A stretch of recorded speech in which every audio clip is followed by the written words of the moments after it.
Hey guys, Cal here, and today I'm standing here with the 2022 Honda Ridgeline HPD, and that's because just a few weeks ago I was sideswiped during rush hour in my Chevy Silverado, so that is currently in the body shop getting its work done, and for the time being I'm left with the Honda Ridgeline HPD as my rental. I've been driving it for about a week now, and I'm going to go over some things I really do not like about this truck and some things that I really do like about this truck. So let's get into it. All right guys, so the first thing I'm not a fan of here in the Ridgeline is for some reason the chassis in this thing is just way too floaty. Like if you have to make a quick lane change or you have to avoid something in the road or you're going around like a tight bend, the whole weight of this truck just wants to shift to one side or the other. And it's not a very confidence-inspiring feeling. I mean, I would say I'm even more confident behind the wheel of my Silverado 1500 than I am in this, which really, for this being a smaller truck, it should be the other way around, but it's just not. The chassis in here just feels so strange like that.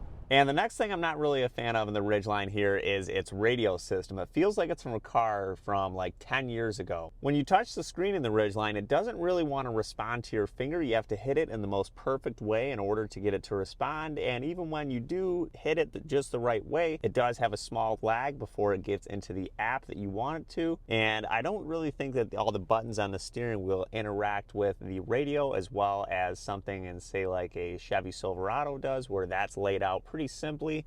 These buttons and this radio system together, they just feel very old school. I think they really are in desperate need of an update.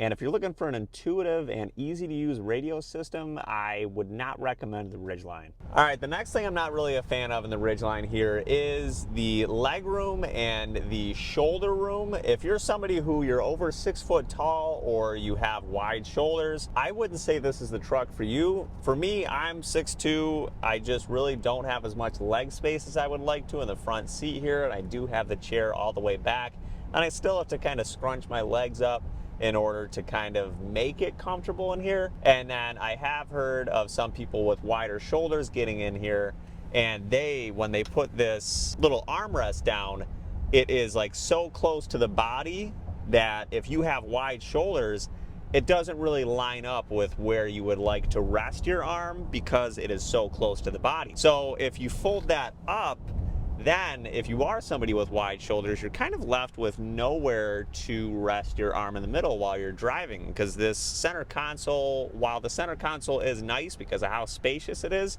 it's just too low, unfortunately, to kind of rest your arm on. So if you are somebody that's over 6 foot tall, or you are somebody that does have wider shoulders, I wouldn't say the Ridgeline is for you. I would look at some other trucks on the market. And as for the next thing I'm not really a fan of on the Ridgeline here is the shifter buttons that are in the middle here. As an owner of a column shifted truck for the better part of 5 years now, this has been something the past week that's been really hard to get used to. Putting it in drive is easy enough because obviously it's right there, but then once you're doing those close maneuvers in the parking lot, you're trying to quickly shift into reverse or just slap the truck in park so you can run into the store real quick.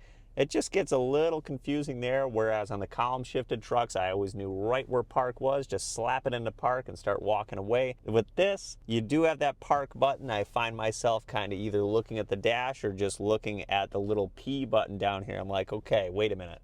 Am I actually in park before I let off the brakes? So I'm always like double checking that stuff in here.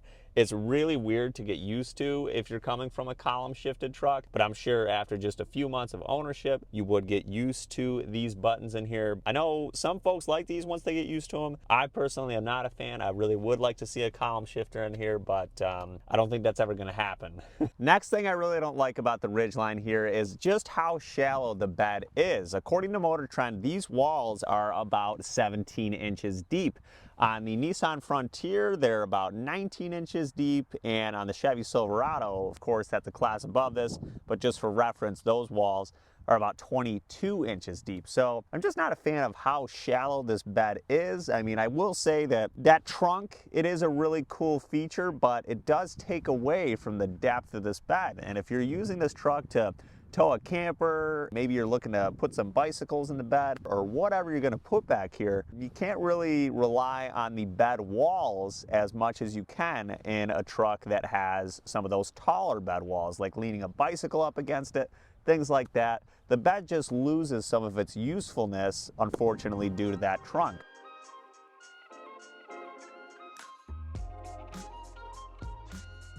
And as for the next thing I'm not really a fan of in the Ridgeline here is the side mirror adjusters. I don't know if there is a setting somewhere in the settings to turn this off. If you guys know, leave it in the comments down below. But when I'm backing this thing up and when I put this thing in drive, the mirrors like to change their positions and it drives me absolutely insane. I find myself almost on a daily basis changing the placement of these mirrors while I'm going down the road trying to get it back into the position it was, or when I put it in reverse, the mirror just wants to completely point down at the ground, and I'm like, I really didn't want that because I have the mirrors in a position where I can see parking and everything all in one, and it just kind of drives you nuts how these mirrors have a mind of their own. So if you guys do know a setting on how to turn that off, please let me know. But I don't think your side mirror should be something you should have to do research on how to use. It should be pretty self-explanatory like they are in my Chevy Silverado. Now for a couple things I do like about the Ridgeline. The first is being the fact that since this is a unibody construction and it shares a lot of its underpinning components with the Honda Pilot,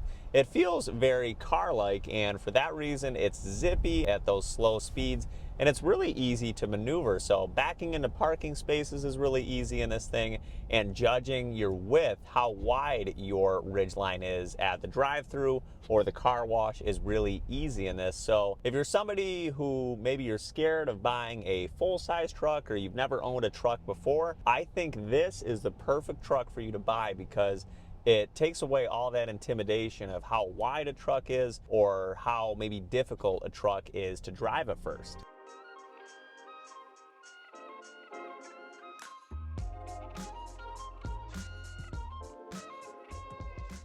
The next thing I really like about the Ridgeline is its back seat. It is a very spacious back seat and it offers these really cool flip-up seats that when they are folded up, they really get themselves out of the way, so they don't really encroach on the space like other trucks do when they're folded up. These ones really get themselves out of the way when they are folded up. They stay pretty good up against the wall. They're pretty flat, and it allows for a lot of space in the back seat here. I would say you could get like a small BMX bike back here, maybe a couple coolers. There's a ton of space back here, more than I would expect. I also wanted to say that the leather back here is incredibly comfortable, and I have even more leg space than I do in my double cab Silverado. So for this being a mid-sized truck, I have a lot more space in the back seat than I expected. And now I know I did mention this trunk as a liability earlier because it does take up some of the depth of the bed.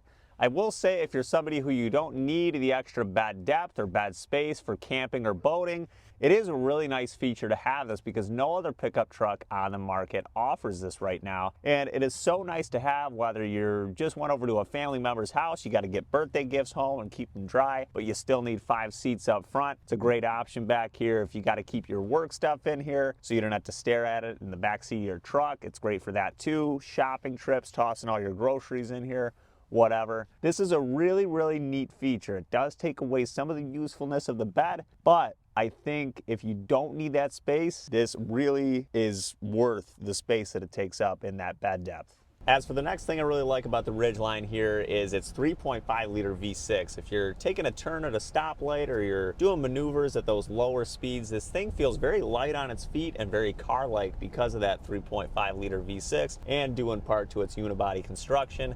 This thing just feels so agile, so light on its feet that it feels fun to drive and doesn't really feel as cumbersome to drive as a traditional truck. And with that 3.5 liter V6, it has a 6.2 second 0 to 60, so it has plenty of get up and go for your daily commute. Okay guys, I hope you did enjoy my 1 week review of the Honda Ridgeline and what it's like to be an owner of the Honda Ridgeline. If you guys did enjoy today's video, like and subscribe, and I will see you guys in the next one.